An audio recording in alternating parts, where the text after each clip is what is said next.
Hi guys, நான் எங்கள் வீட்டுக்காரர் பாப்புக்குட்டி எல்லாருமே விசேஷத்துக்கு கம்பத்து வரைக்கும் போகணுன்னு ரெடி ஆகியிருந்தோம். பார்த்தா கார் கொஞ்சம் ப்ராப்ளம் இருந்ததுனால பைக்கில் கிளம்பிட்டோம். பாப்புக்குட்டி ஃபஸ்ட் டைம் ரொம்ப தூரத்தில் பைக்கில் வர்றது, அதனால் அதை என்ன செஞ்சோம், ஃப்ரண்ட்டில் உட்காந்தது எனக்கு காற்று ரொம்ப அடிக்குதுன்னே சேர்ந்து ஃப்ரண்ட்டில் அவங்க அப்பா பக்கம் திருப்பி உட்கார வச்சிட்டோம். அப்படியே கல்யாண வீட்டுக்கு போயிட்டு ஃபங்க்ஷனை முடிச்சுட்டு திருப்பி ரிட்டன் ஆகிட்டோம் ஃப்ரெண்ட்ஸ். ரிட்டன் ஆனோடனேவும் பாப்புக்குட்டி அம்மா எனக்கு எதாவது வாங்கி கொடுன்ட்டாங்க.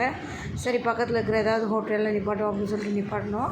அங்கே சாப்பாடும் இருந்துச்சு, ஸ்நாக்ஸ் ஐட்டமும் இருந்துச்சு. ஹோட்டல் பேர் மெரினா. நாங்கள் ஸ்நாக்ஸ் ஏதாவது சாப்பிடுவோம் அப்படின்னு சொல்லிட்டு வெயிட் பண்ணிகிட்டு இருந்தோம். காஃபி, அங்கே பணியாரம், பஜ்ஜி எல்லாம் இருந்துச்சு. பணியாரமும் பஜ்ஜியும் ஆர்டர் பண்ணிவிட்டு பாப்புக்குட்டி ஐஸ்கிரீம் வேணும்னாங்க, அவங்க வாங்கி கொடுத்தோம். நானும் எங்கள் வீட்டுக்காரரும் அப்படியே மெதுவாக உட்காந்து சாப்பிட்டுக்கிட்டு ஜாலியாக பேசிக்கிட்டு ரொம்ப நேரம் ட்ராவல் பண்ணதை கொஞ்சம் ரெஸ்ட் எடுத்துகிட்டு அப்படியே கிளம்புனோம். பாப்புக்குட்டி ஐஸ்கிரீம் சாப்பிட்டுட்டு இருந்துச்சு.